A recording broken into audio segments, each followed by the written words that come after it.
dos céus desceu com a missão de resgatar, como o melhor dos missionários e único capaz, o homem caído e cativo, para que por ele fosse achado salvo.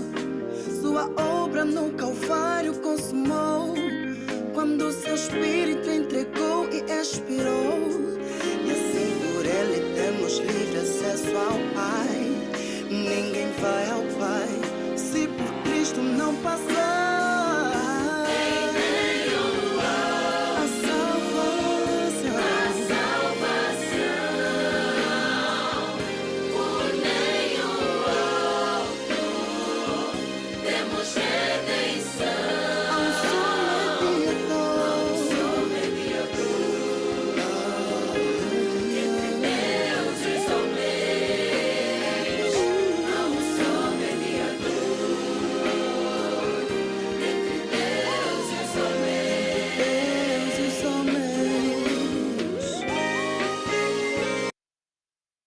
Olá, irmãos, bem-vindo a mais um estudo da Escola Dominical da Primeira Igreja Presbiteriana Independente de Osasco.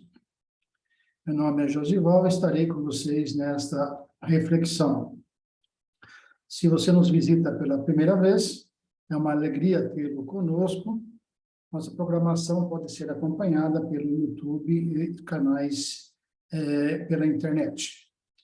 Todos que estão nos acompanhando, com certeza, né, somos todos filhos do mesmo Pai e amados pelo mesmo Filho. Sejam todos bem-vindos ao nosso estudo e nós esperamos que Ele abençoe profundamente a sua vida. Vamos dar início, né? Nesse momento temos um momento de oração, nos preparando para essa aula, ouvindo um cântico.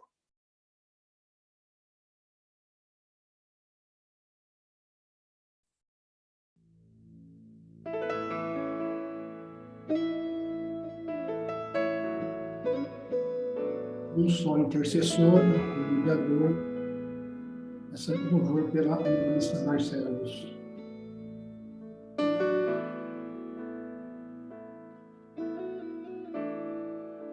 Senhor, aqui estou, entrego o meu viver, suplico o teu amor,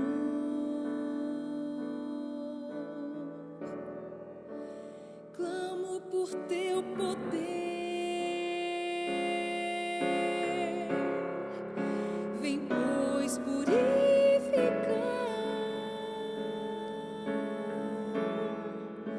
meu ser, meu coração.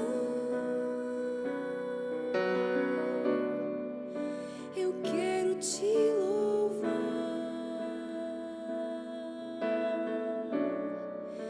em santa adoração.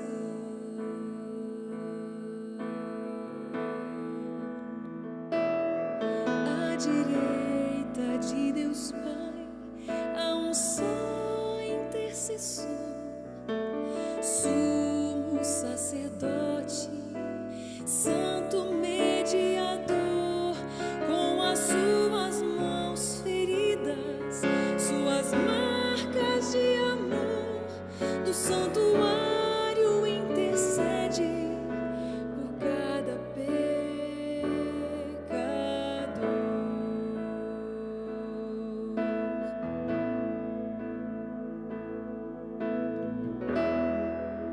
Tu és meu Salvador,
Esse é um mistério pra ser revelado.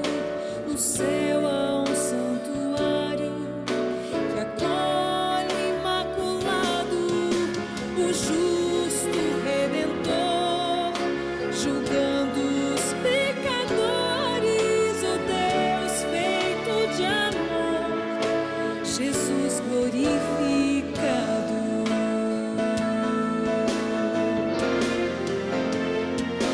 À direita de Deus Pai, há um só intercessor, sumo sacerdote, santo mediador, com as suas mãos feridas, suas marcas de amor, do santuário intercede por cada pecador.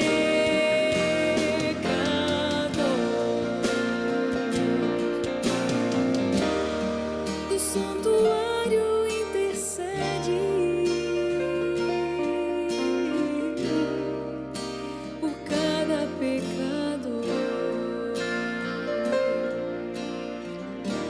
Do céu Jesus intercede por mim, pecador.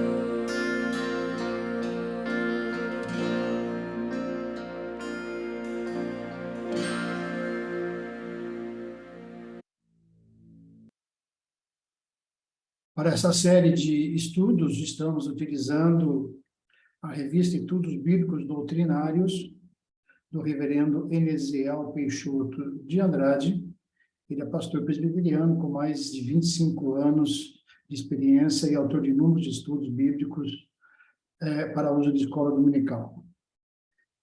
Então, vamos ao nosso capítulo 8 da Confissão de Fé de Westminster. Hoje a aula será a aula 8, Cristo, o Mediador. Então, nós já ouvimos aí 2 louvores exatamente sobre esse tema, tá? Ele está baseado no livro de Atos, capítulo 4, versículo 12. A salvação só pode ser conseguida por meio dele, pois não há no mundo inteiro nenhum outro que Deus tenha dado aos seres humanos por meio do qual possamos ser salvos.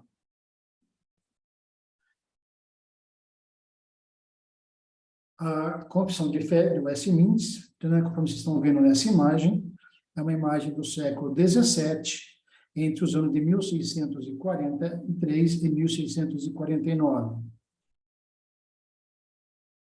Antes de começarmos a nossa aula de hoje, ainda gostaria de fazermos um pequeno resumo da Confissão de Fé de Westminster, que está composta em 8 partes, né, que nós temos Bíblia, Deus, salvação objetiva, salvação subjetiva, vida cristã, o cristão na sociedade, igreja e escatologia, totalizando 33 capítulos nós temos aí.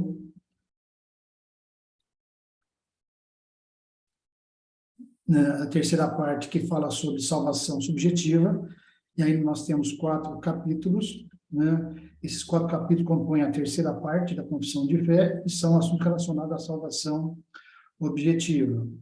E nós temos aí o capítulo 6, a queda do homem, o pecado e do seu castigo. O 7, o pacto de Deus com os homens. Essas 2 aulas nós já estudamos. Se alguém desejar, é só procurar no YouTube, que nós temos gravado e disponível. Hoje estaremos vendo a aula Cristo, o Mediador. E no próximo domingo, a aula que será ministrada será Livre-Arbítrio, né, que estará disponível no próximo domingo.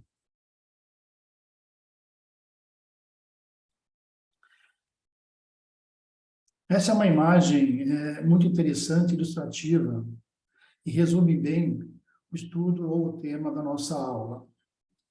Você vê aí, né, uma montanha, na realidade, 2 montanhas, né, uma de cada lado, e ele precisa atravessar de um lado para o outro. Nós vemos o homem no topo da montanha, um abismo, e do outro lado a montanha continua.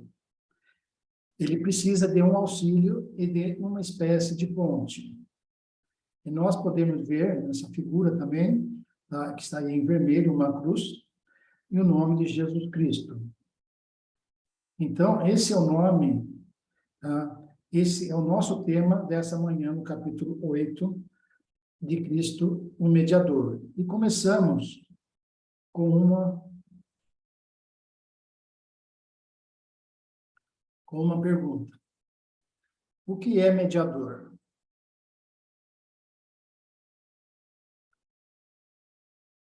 Responder essa pergunta vai nos auxiliar e nos ajudar melhor na compreensão do assunto. Tá? O que é um mediador?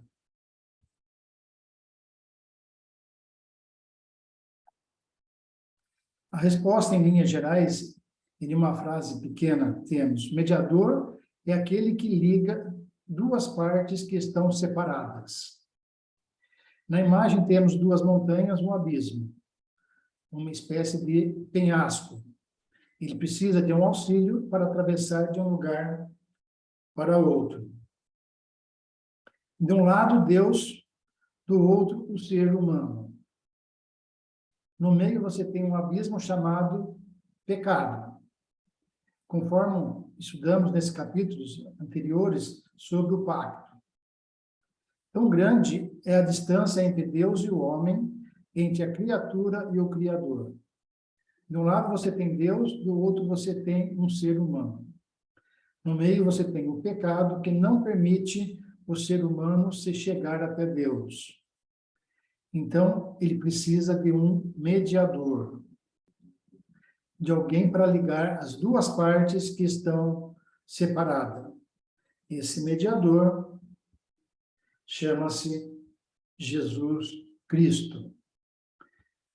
Essa foi uma visão geral sobre a nossa aula de hoje. Nós vamos fazer essa reflexão nesse dia, né? E é uma aula que tem muita riqueza de informação. O que é o mediador? Então, nós temos 8 sessões, então vamos ver aqui a primeira sessão. Aprove a Deus, em seu eterno propósito, escolher e ordenar o Senhor Jesus, seu Filho unigênito, para ser um mediador entre Deus e o homem, o profeta, sacerdote e rei, o cabeça e salvador de sua igreja, o herdeiro de todas as coisas e o juiz do mundo. E deu-lhe, desde toda a eternidade, um povo para ser sua semente, e para, no tempo devido, ser por ele remido, chamado, justificado, santificado e glorificado. A palavra-chave aqui é mediador. Nessa seção 1, que nós estamos vendo.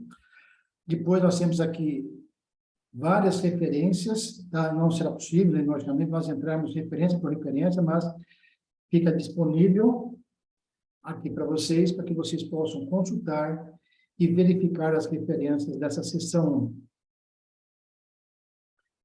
Então, vamos ao comentário dessa sessão 1. Quem é o mediador? Nós vemos aí algumas palavras que estão em destaque, e exatamente essas palavras que nós vamos meditar nesse momento. Tá? E a primeira resposta de quem é o mediador, está aí em verde: Jesus é o mediador. Agora nós vemos algumas outras palavras que estão grifadas em amarelo, que se refere-se, né, como Jesus é chamado, os nomes ou as expressões nas quais os teólogos de Westminster se referem à pessoa de Jesus. Jesus, Cristo Filho, com letra maiúscula, porque ele é o Filho unigênito de Jesus. Então, esse é o Filho que veio ao mundo como um humano, depois nós vamos ver isso, né, e morreu por nós. Então, Jesus é o único Filho unigênito de Deus. Ele é chamado de profeta. Os profetas do Antigo Testamento traziam mensagem a mando de Deus. Jesus é o próprio profeta, ele traz a própria mensagem. Ele é chamado de sacerdote. Lá em Levítico, precisamente, temos que o sacerdócio começou com Arão, seus filhos, os levitas e seus descendentes. Mas Jesus é o sacerdote na linguagem do escritor aos Hebreus, ele é o sumo sacerdote perfeito. Ele é chamado rei. Nós podemos ver, né, que quando ele estava diante de Pilatos, Jesus estava diante de Pilatos, né, e Pilatos perguntou se ele era rei. Jesus respondeu: sim, eu sou rei, mas não deste mundo. Mas o meu reino não é esse mundo, foi a resposta de Jesus. Então, ele está dizendo que ele é um rei, mas não é um rei deste mundo. Ele é o cabeça da igreja. Observem que o cabeça da igreja não é o pastor, não é o bispo, o apóstolo, o papa, enfim, independente de qualquer título ou nomenclatura, a igreja só tem um cabeça, e o cabeça é Jesus Cristo. Nós fazemos parte do corpo do qual ele é um cabeça, o líder da igreja. Ele é chamado de Salvador. Em Mateus, no capítulo 1, versículo 21, quando o anjo está conversando com Maria e com José, o anjo diz: olha, quando ele nascer, vocês coloquem o nome de Jesus. A criança vai ser chamada Jesus, e aí ele diz, porque ele salvará o seu povo dos pecados deles. Então, Jesus significa Salvador. Ele é chamado de herdeiro. Ele é o herdeiro de todas as coisas. Ele é chamado de juiz. Jesus é o juiz do mundo. Vai lá em Atos 17, capítulo 30 e 31, o apóstolo Paulo diz que Deus já determinou um dia no qual há de julgar o mundo por meio de um varão do qual ele destinou para ser o juiz. É Jesus quem vai julgar o mundo em um dia. Então, ele é chamado de juiz. Na primeira vinda, ele veio para servir, para se humilhar, para se esvaziar. Na segunda vinda, que todos nós esperamos, ele vem para ser o juiz do mundo. Para colocar à esquerda os bodes e à direita as ovelhas. O mediador é Jesus. Ele recebe esses nomes: filho, profeta, salvador, sacerdote, rei, cabeça, herdeiro e juiz. Então, são os nomes que foram designados também para Deus. Lá em Timóteo, nós temos 1 Timóteo 2:5. Paulo diz: porquanto há um só Deus e um só mediador entre Deus e os homens, Cristo Jesus, homem. Veja que a palavra em amarelo é mediador, que é o destaque desse texto bíblico. Lembramos que o mediador é aquele que liga, aquele que junta duas partes que estão separadas. Deus está de um lado e o homem está de outro. No meio existe um grande Jesus que é o mediador, né? Então, nós estamos vendo aí que lá em Timóteo já se fala, né, um só Deus e um só mediador. Então, entre Deus e os homens, somente Jesus Cristo é um mediador. E por isso que nós, quando oramos no final das nossas orações, nós falamos em nome de Jesus, porque nós estamos orando a Deus, tá? E terminamos a oração em nome de Jesus, porque nós estamos pedindo a sua intercessão, que ele interceda, que medie a nossa oração.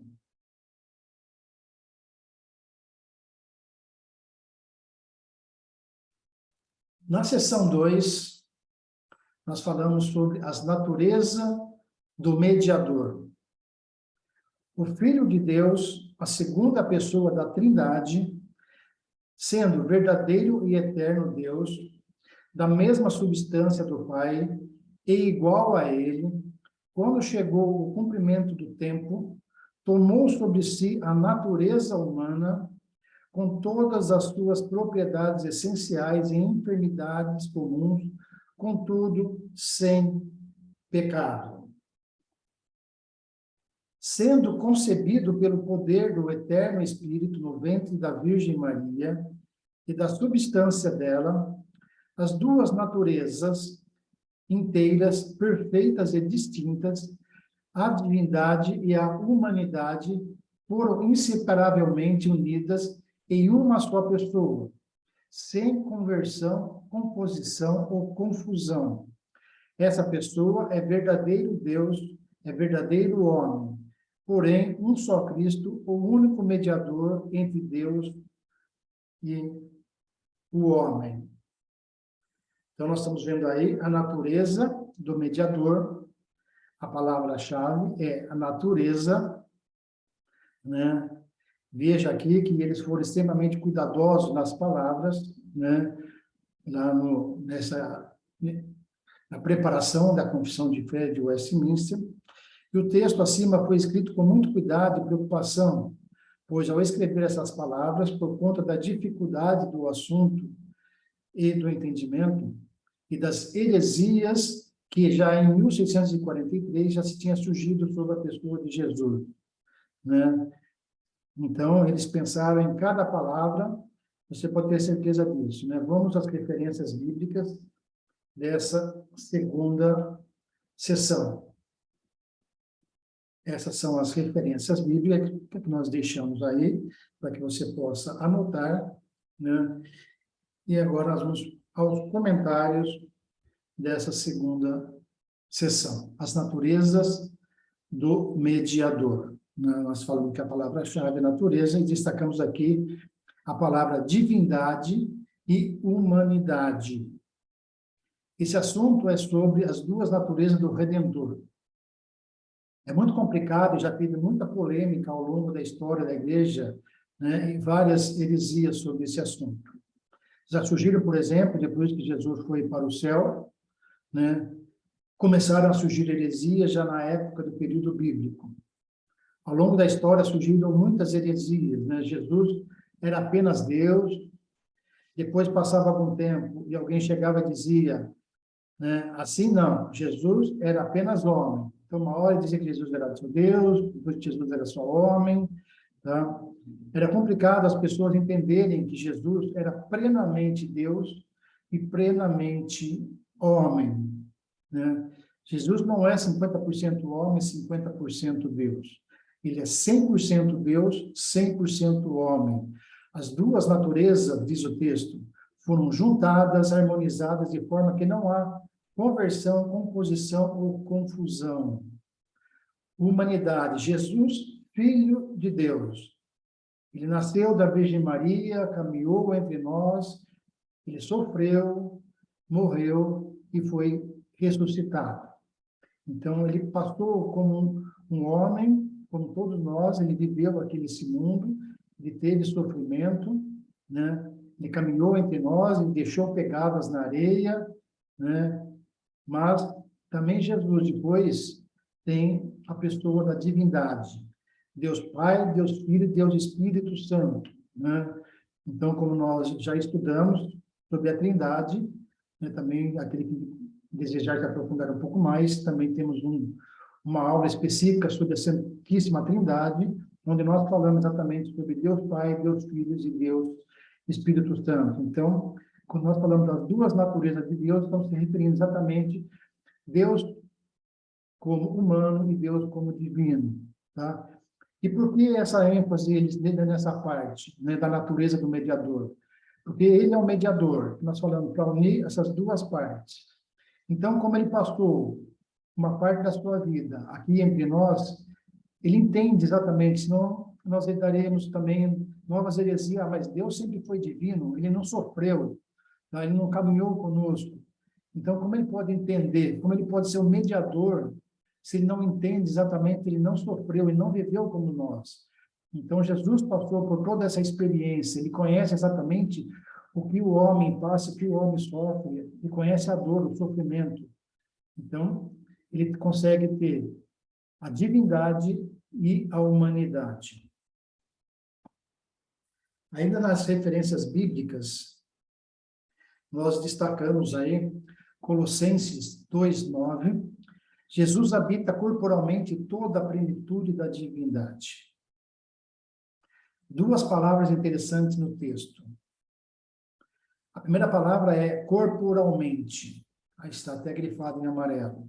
Significa que ele tinha um corpo. Ele não veio como um vulto, ele não era um fantasma.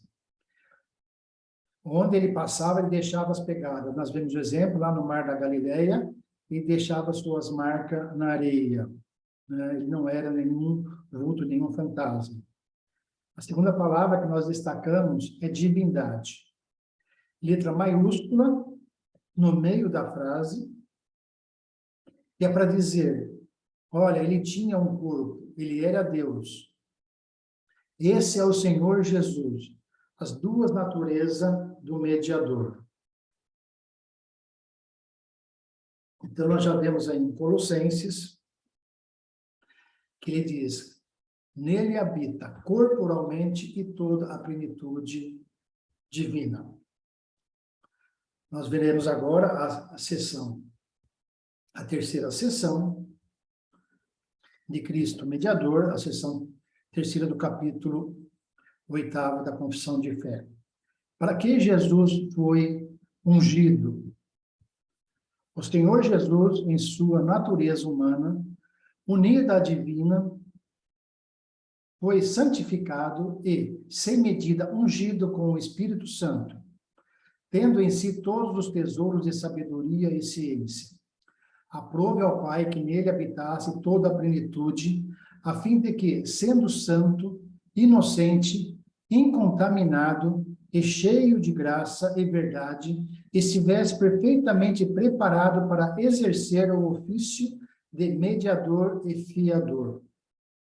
Este ofício ele não o tomou para si, mas para ele foi chamado pelo Pai, que lhe expôs nas mãos todo o poder e todo o juízo, e lhe ordenou que o exercesse. Então, nós vemos agora as referências bíblicas, né? Nós deixamos aí para que você possa depois anotar e ver com calma, né? E agora uma pequena reflexão sobre essa sessão terceira. Para que Jesus foi ungido? Né? Nós temos aí, né, esse é um resumo desse parágrafo, né, a palavra-chave aí, mediador. Ele foi ungido para ser o mediador. Exatamente, para que ele foi ungido para que ele fosse o mediador. Para que estreitar esse abismo, para se colocar no meio de Deus, de um lado o homem e Deus de um lado e o homem do outro lado. O abismo, aquela ponte que nós começamos mostrando inicialmente no estudo, ele foi ungido para ser o mediador, para intervir, para interceder pelos seus, pela sua igreja, pelo seu povo e pelas suas ovelhas. Ele é ungido, santificado pelo Espírito Santo, para que oficialmente ele venha e assuma esse posto de mediador entre Deus e os homens. Há um só Deus e um só mediador entre Deus e os homens, Cristo Jesus, homem. A segunda palavra que nós destacamos aqui é fiador, né? Então, muitos talvez conheçam a definição dessa palavra já, né? E alguns talvez não conheçam, mas fiador é alguém que assume a dívida do outro. É alguém que está disponível a pagar pelo outro. E exatamente, tá? Essa palavra tem tudo a ver com Jesus, porque Jesus veio para pagar a dívida que não era dele. Essa dívida era minha, era sua, era nossa. Por isso ele foi chamado de fiador. Ele não fez a dívida, ele não pecou. Quem cometeu o pecado fomos nós. Foi o homem que cometeu o pecado. E Jesus, como fiador, ele veio pagar essa dívida. O objetivo dessas duas funções, nas quais nós destacamos de amarelo, é para que ele fosse mediador, colocando-se no meio desse abismo, e também o fiador assumindo a nossa dívida e pagá-la em nosso lugar. E ele pagou isso com o seu sangue, que nós veremos ainda, com a sua morte, tá? Para que nós fôssemos perdoados do nosso pecado. Agora nós temos aí a terceira sessão, a referência bíblica ainda, falando um pouquinho mais da terceira sessão, nós temos aí dentro das referências bíblicas, Lucas 4, 18, 19 e 21. Para entender um pouco melhor, vamos ver Lucas capítulo 4. Lucas destacou no Evangelho que o Espírito do Senhor está sobre mim, porque ele me ungiu para evangelizar os pobres, enviou-me para proclamar a libertação aos cativos e restauração da vista aos cegos, para pôr em liberdade os oprimidos, e proclamar o ano aceitável do Senhor. Então, Jesus começou a dizer: hoje se cumpriu a escritura que vocês acabaram de ouvir. Nas palavras destacadas, né, nós temos evangelizar, libertação, restauração, proclamar, né? Ele veio para evangelizar, ele veio trazer e proclamar libertação, restauração e proclamar o ano aceitável do Senhor. Tá? São os objetivos da missão de Jesus. Tendo dito isto, Jesus devolve, né, o rolo para o assistente e ele diz: hoje essa escritura que vocês acabaram de ouvir se cumpriu. Quem disse isso foi o profeta Isaías. No Antigo Testamento, lá em Isaías 61, nós podemos ver o que Jesus está lendo na sinagoga de Cafarnaum. Era a profecia dita por Isaías no capítulo 61. Agora nós vamos para a quarta sessão. Como ele cumpriu este ofício? Este ofício, o Senhor Jesus empreendeu muito voluntariamente. Para que pudesse exercê-lo, foi feito sujeito à lei, que cumpriu perfeitamente. Padeceu imediatamente em sua alma os mais cruéis tormentos, e em seu corpo os mais penosos sofrimentos. Foi crucificado e morreu. Foi sepultado e ficou sob o poder da morte. Mas não viu a corrupção. Ao terceiro dia ressuscitou dos mortos, com o mesmo corpo com que tinha padecido. Com esse corpo subiu ao céu, onde está sentado à destra do Pai, fazendo intercessão. De lá voltará no fim do mundo para julgar os homens e os anjos. Então, nós lemos aí a terceira sessão. Essas são as referências bíblicas que vocês poderão depois ler com mais calma. Como ele cumpriu este ofício? Né? Então, aí nós temos aí, né, sobre o ofício do mediador, né? Voluntariamente, a primeira palavra grifada aí, né? Ele não foi obrigado, foi algo voluntário. Ele atendeu ao seu Pai voluntariamente. Jesus, frente a frente com Pilatos. Pilatos disse: você não fala nada. Você não sabe o que eu tenho. Você não sabe que eu tenho o poder para matar você ou para mandá-lo soltar. Então, Pilatos mostrando todo o seu poder e pedindo para que Jesus ficasse quieto. Mas Jesus disse: a minha vida ninguém atira, pelo contrário. Eu vou voluntariamente à dor. Então, Jesus, sabendo de todo o sofrimento que ele iria passar, tá? ele disse que, independente de Pilatos, tá, ele já sabia do plano de Deus, ele já sabia que ele ia ter que passar por todo esse sofrimento, e ele iria, voluntariamente, sem nenhuma resistência, passar por esse sofrimento. Jesus não veio para revogar a lei, ele veio para cumpri-la.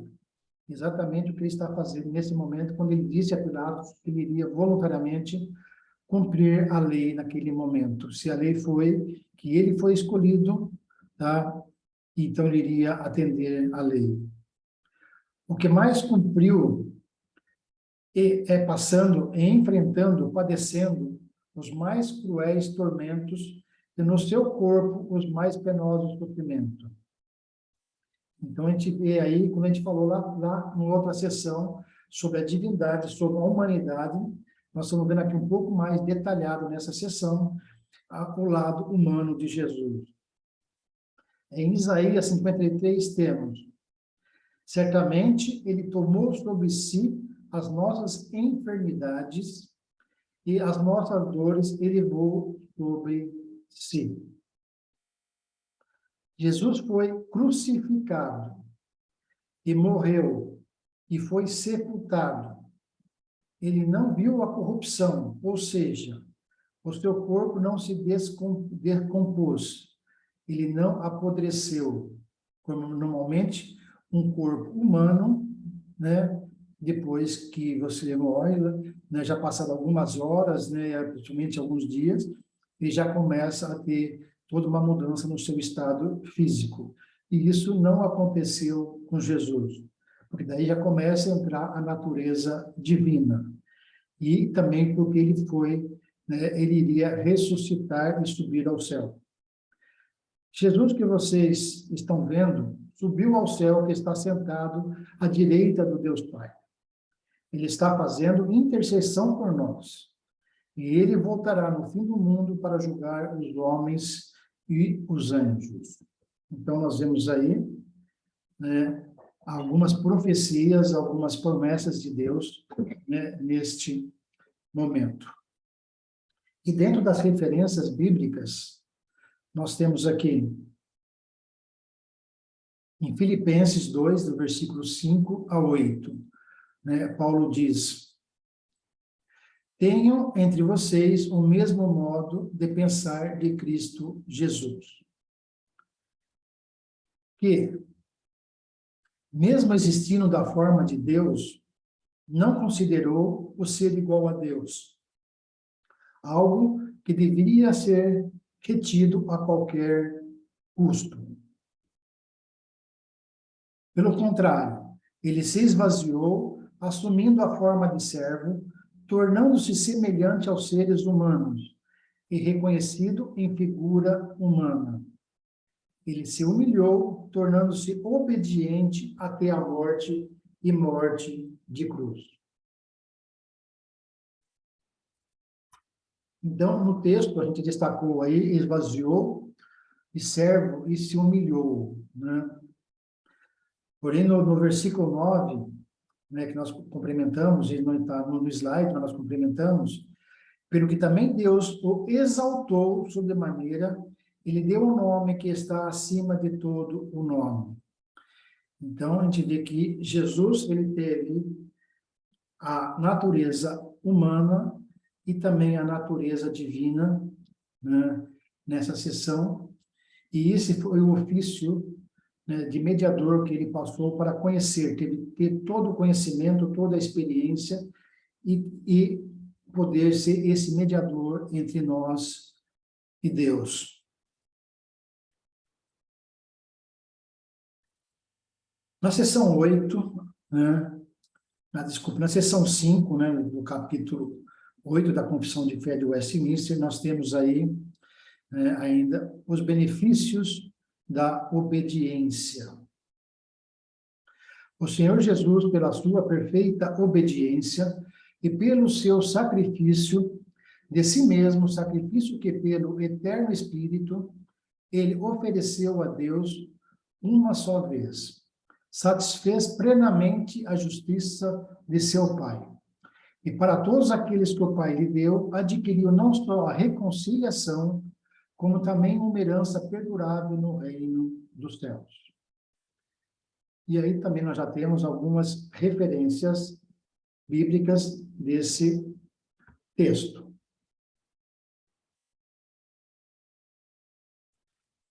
Agora, alguns comentários sobre os benefícios da obediência. Jesus satisfez plenamente a justiça de seu Pai. No Antigo Testamento, os sacerdotes ofereciam sacrifício pelo seu povo, ou por eles mesmo por conta dos pecados diariamente. Então, 2 vezes por dia, pela manhã e pela tarde, né, eles tinham que fazer o sacrifício, sacrificando algum animal, né, em sacrifício pelos seus pecados. Então, nós temos aí que o primeiro benefício, tá, a satisfação da justiça plena do Pai, não precisa mais se repetir esse ato. Então, Jesus veio, morreu por nós, tá?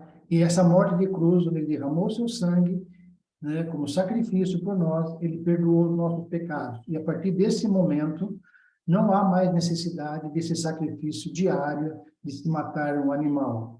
Deus já derramou seu sangue por nós. Então, há uma satisfação da justiça plena do Pai.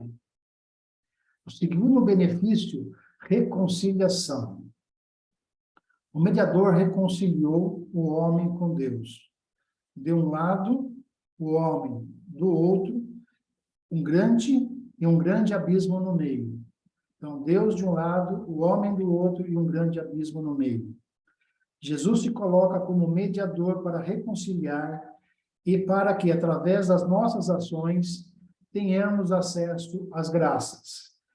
A graça divina, o livre acesso à presença do Pai.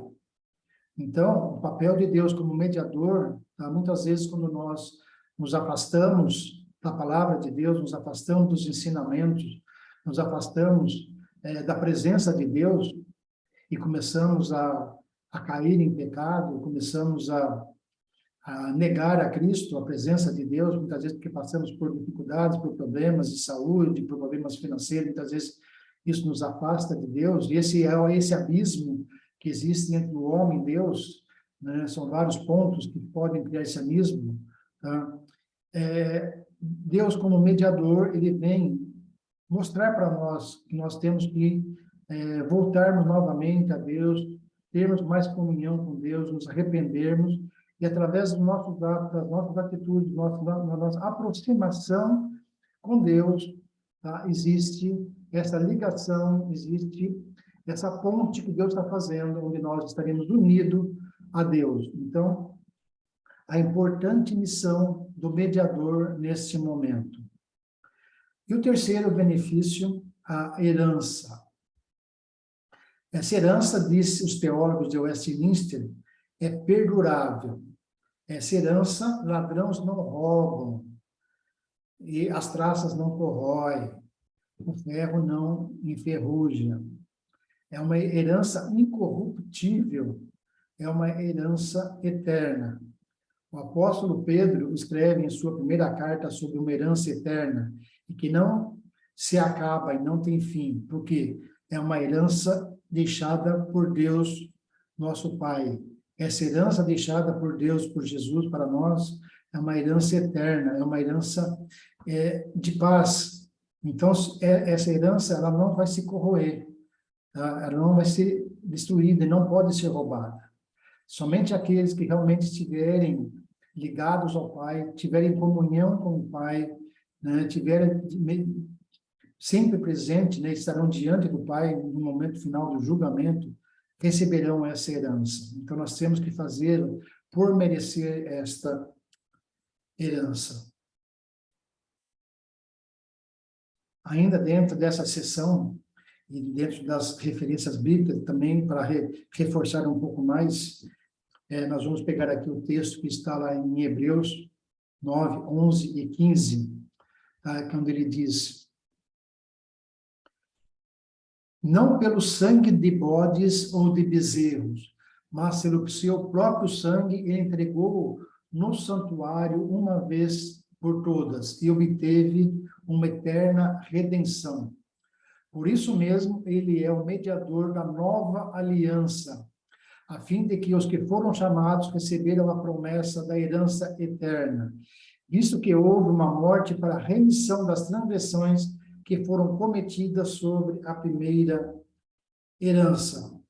Então, nós destacamos aí a palavra sangue e a palavra herança, né? A Bíblia, né, vai dizer que sem derramamento de sangue não há remissão de pecados no Antigo Testamento. Então, como nós já vimos em uma das sessões, né, existia um sacrifício 2 vezes por dia, tá, onde eles matavam alguns animais, tá, e através do derramamento do sangue desses animais, eles pediam em sacrifício o perdão pelos seus pecados.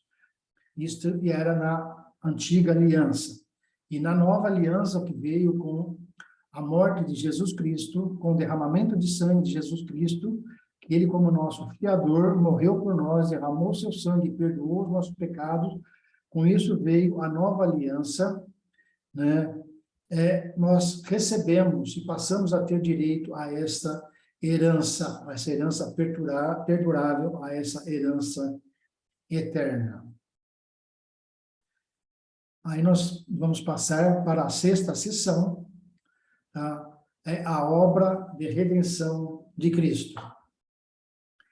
Ainda que a obra da redenção não foi realmente cumprida por Cristo, senão depois da sua ressurreição, contudo, a virtude, a eficácia e os benefícios delas, em todas as épocas sucessivamente, desde o princípio do mundo, foram comunicados aos eleitos naquelas promessas, tipos e sacrifício pelos quais ele foi revelado e significado como a semente da mulher, que devia esmagar a cabeça da serpente, como o cordeiro morto desde o princípio do mundo, sendo o mesmo ontem, hoje e para sempre.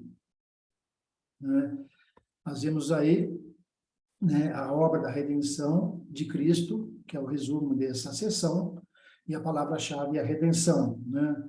Esse texto os teólogos chamam de o primeiro evangelho de Cristo, porque o evangelho é as boas novas, né? E Jesus já está trazendo aí uma mensagem, uma boas novas, né?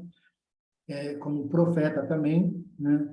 De que, dentro da história, dizendo que a semente da mulher vai nascer alguém que vai esmagar a cabeça da serpente, e que a serpente irá morder o seu calcanhar. Isso está lá em Gênesis, tá? A gente não vai se aprofundar nesse estudo nesse momento, mas Deus já dizendo lá em Gênesis, né, já mandando essa mensagem para todos. E aí nós vamos fazer um pouquinho mais, alguns comentários sobre essa sessão. E aí nós vamos destacar promessa, tipos e sacrifício. Promessa é quando nós lemos no Antigo Testamento e fica claro para nós as promessas que foram feitas a respeito da vinda do Salvador, do mediador, do Senhor Jesus. Então, no Antigo Testamento, a gente vai ver em vários livros, né, promessas de que o Senhor, né, queria vir um rei, tá? Não um rei terreno, mas um rei divino, tá? Que viria alguém que iria morrer por nós. Então, essas promessas nós encontramos em várias passagens já do Antigo Testamento. Tipos, estão se referindo, são figuras, né, exemplo, né, como nós podemos dar agora, então, um cordeiro sem defeito, puro, né? E no Novo Testamento, né, nós temos lá em João 1:29, onde João Batista dizendo sobre Jesus, quando ele veio para ser batizado nas águas do Rio Jordão. Então, nós encontramos lá, eis o Cordeiro de Deus, que tira o pecado do mundo, e também o sacrifício, animais trazidos pelo povo que eram mortos. Então, tipos, são figuras. Então, no Antigo Testamento se fala, o Cordeiro era levado ao sacrifício,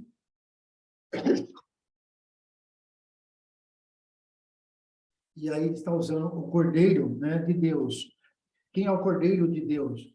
É o Filho de Deus, é Jesus Cristo, que morreu por nós e derramou seu sangue.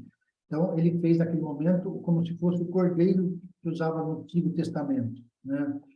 Então, são figuras que eles usam, muitas vezes no Antigo Testamento, e depois que nós vemos que representa Jesus. Em Apocalipse 13, 8, né? Aí nós temos lá: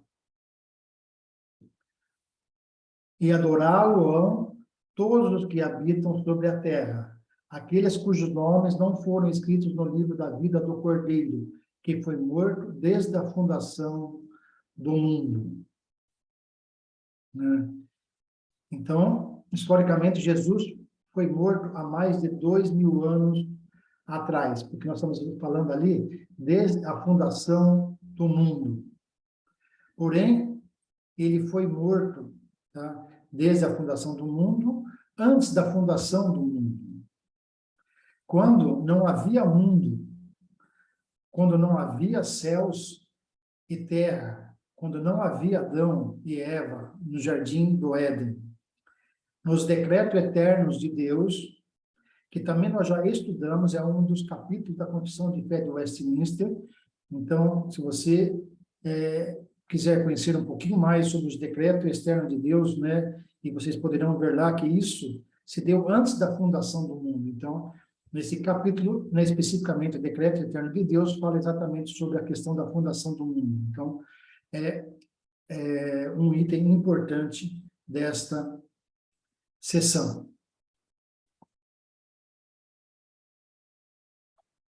Nós vamos agora para a penúltima sessão, que é a sessão 7, a ação de Cristo na sua mediação. Cristo, na obra da mediação, age de conformidade com as suas duas naturezas, fazendo cada natureza o que lhe é próprio. Contudo, em razão da unidade da pessoa, o que é próprio de uma natureza, e às vezes na Escritura, atribuído à pessoa denominada pela outra natureza. Nós deixamos aí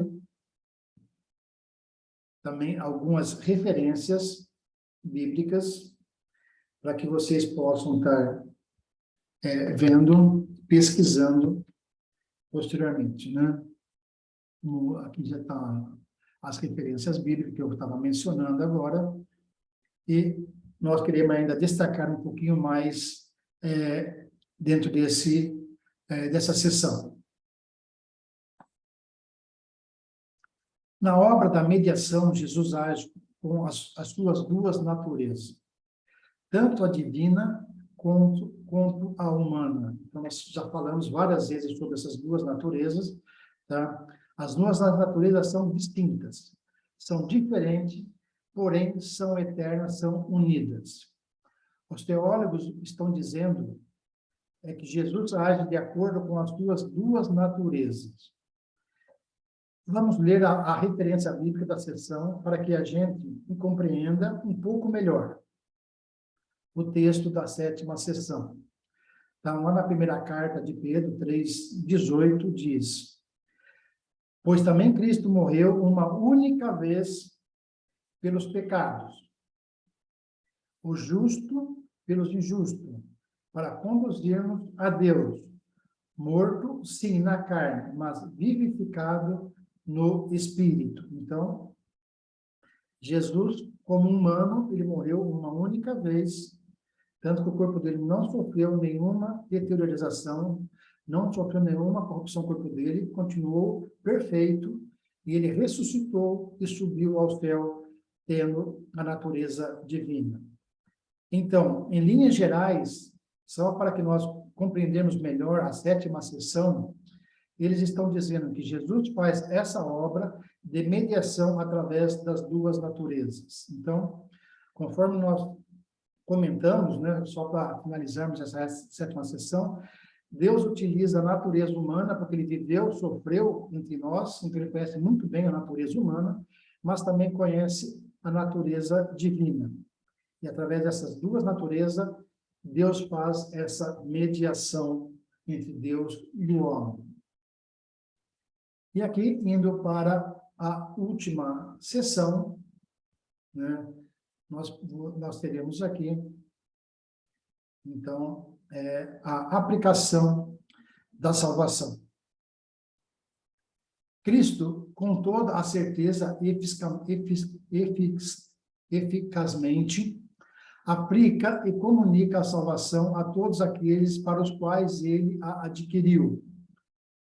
Isto ele consegue, fazendo intercessão por eles, e revelando-lhes na palavra e pela palavra os mistérios da salvação, persuadindo-os eficazmente pelo seu Espírito a crer e a obedecer, dirigindo os corações deles pela sua palavra e pelo seu onipotente poder e sabedoria, da maneira pelos meios mais adequados à sua admirável e inescrutável dispensação.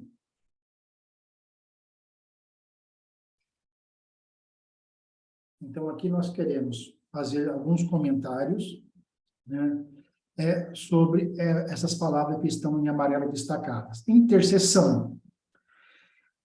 Ele está à direita de Deus Pai Todo-Poderoso, intercedendo por nós. Quando na igreja um membro ora, ele eleva as suas orações até Deus, fazendo em nome de Jesus. Então, nós sempre fazemos nossas orações, tá? E no final nós sempre colocamos em nome de Jesus, pedindo para que ele interceda por nós junto a Deus, porque ele é o único mediador, o único intercessor entre o homem e Deus. Ele que liga as duas partes separadas, né? Conforme nós temos visto naquela figura da ponte. Revelação ou revelando-lhes na palavra e pela palavra os mistérios da salvação, né? Paulo vai dizer que lá em 1 Coríntios capítulo 2, 24, ora, o homem natural não aceita as coisas do Espírito de Deus, porque eles são loucura, e não pode entendê-las, porque elas se discernem espiritualmente, né? Mas Deus nos revela a sua palavra e os seus mistérios da salvação. Por isso, nós temos que estar sempre em comunhão com Deus, estudarmos a palavra de Deus, entendermos as palavras de Deus, né? E através da palavra de Deus, ali nós vemos o que Deus nos revelou sobre o mistério da salvação. Persuadir, da ideia do convencimento. Ele nos convence através do santo para que nós creiamos na palavra, na eficácia dela e para que nós vivamos da maneira que agrada o Senhor, né? Governando ou dirigindo, né? Ele tem o governo sobre os corações dos eleitos, do seu povo e da sua igreja, né? Então, a partir do momento que nós entregamos a nossa vida a Deus, a partir no momento que nós aceitamos e colocamos Deus no centro da nossa vida, Ele como nosso Salvador, como nosso mediador, tá? Então, Ele está o quê? Cuidando do nosso corpo, do nosso coração, tá? Do nosso espírito, né? Por isso que fala, Ele governa sobre os corações dos eleitos, do seu povo, da sua igreja. Então, Deus dá o livre-arbítrio, que nós vamos ver no próximo domingo, no próximo estudo, né? Essa decisão, você quer que Deus cuide do seu coração, você quer que Deus cuide da sua vida, então você tem que realmente entregá-lo, né, para Deus, para que Ele possa o quê? Né, fazer essa intercessão diante do Pai, que Ele possa revelar para você qual os mistérios da salvação, que você possa, né, através disso, buscar ter uma vida melhor. Subjugando, que é a ideia de destruir, de colocar debaixo dos seus pés todos os seus inimigos e vencê-los através da sua onipotência e da sua sabedoria, como diz o texto, né? Então, a partir do momento em que nós entregamos a nossa vida a Deus, que Deus cuida de nós, tá? Não quer dizer que nós não teremos sofrimento, não teremos angústia, mas a vitória é certa, tá? Qualquer que seja a nossa luta, tá? Muitas vezes nós não entendemos porque somos seres humanos, nós não entendemos o momento que passamos, mas se nós confiamos em Deus, a vitória é certa, né? Essa é uma das grandes mensagens que nós temos para passar também para vocês nesse momento, né? Seja qual for a circunstância, acredite, né? A vitória em Cristo Jesus é certa. Ainda dentro das referências bíblicas, né, dessa última sessão, nós vemos lá em João 37 e 39. Todo aquele que o Pai me dá, esse virá a mim, e o que vem a mim, de modo nenhum lançarei fora. É a vontade de quem me enviou é esta, que nenhum eu perca de todos os que me deu. Pelo contrário, eu o ressuscitarei no último dia. Veja aqui a palavra todos. Ela deve ser entendida com cautela, com cuidado e analisando-a dentro do contexto. Todos aqui não é todos na totalidade. Nós não estamos falando de universalismo, mas todos é uma referência àqueles que o Pai deu ao Senhor Jesus Cristo. Todos aqueles que pertencem ao reino de Deus, todos aqueles que aceitam Jesus como seu Salvador, todos aqueles que estão debaixo da sua graça. Tá? Isso, se você ainda não pertence a Deus, se você ainda não conhece Jesus Cristo, tá? Isso, a qualquer momento da sua vida, você pode tomar essa decisão. Tá? Essa decisão é sua, né? Você quer ter uma vida abençoada, uma vida de graça, uma vida feliz, independente de qualquer que seja a circunstância, né?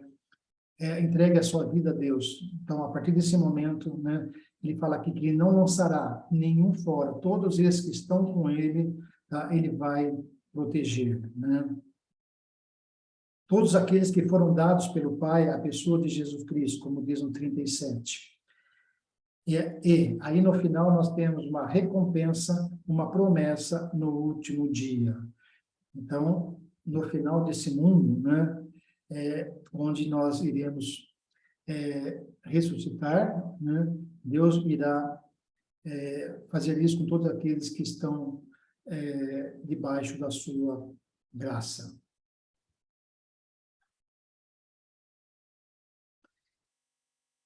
Voltando aqui na figura que nós colocamos, né?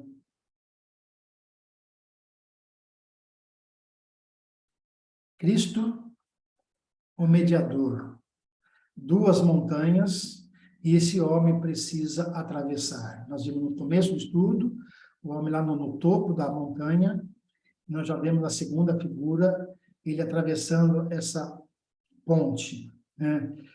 Jesus Cristo é a ponte. Esse mediador, portanto, é aquele que liga as duas partes que estão separadas, né? Esse capítulo 8º, ele é muito rico, né? Em que eles condensaram em poucas palavras, né, todo esse capítulo, né, porque nós pudemos estudar os ensinamentos preciosos a respeito da pessoa gloriosa do nosso Redentor Jesus Cristo. E esse é um convite, um desafio que eu deixo aqui a todos, né?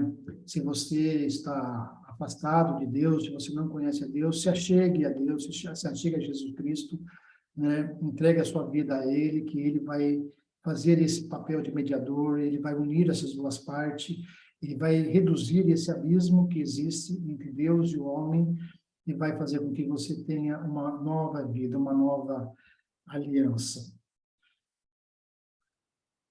Na próxima aula, no próximo estudo, que será no domingo que vem, nós terminaremos essa terceira parte da salvação objetiva, falando sobre o livre-arbítrio. Queremos aqui agradecer a todos por esses momentos que passamos aqui junto, né?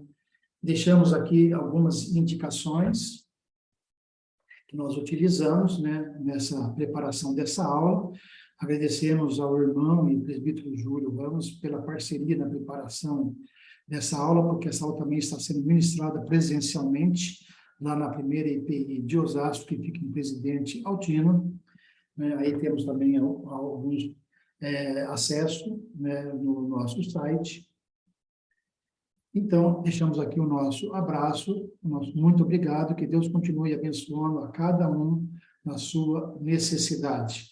Esperamos encontrá-lo no próximo domingo. Um grande abraço a todos.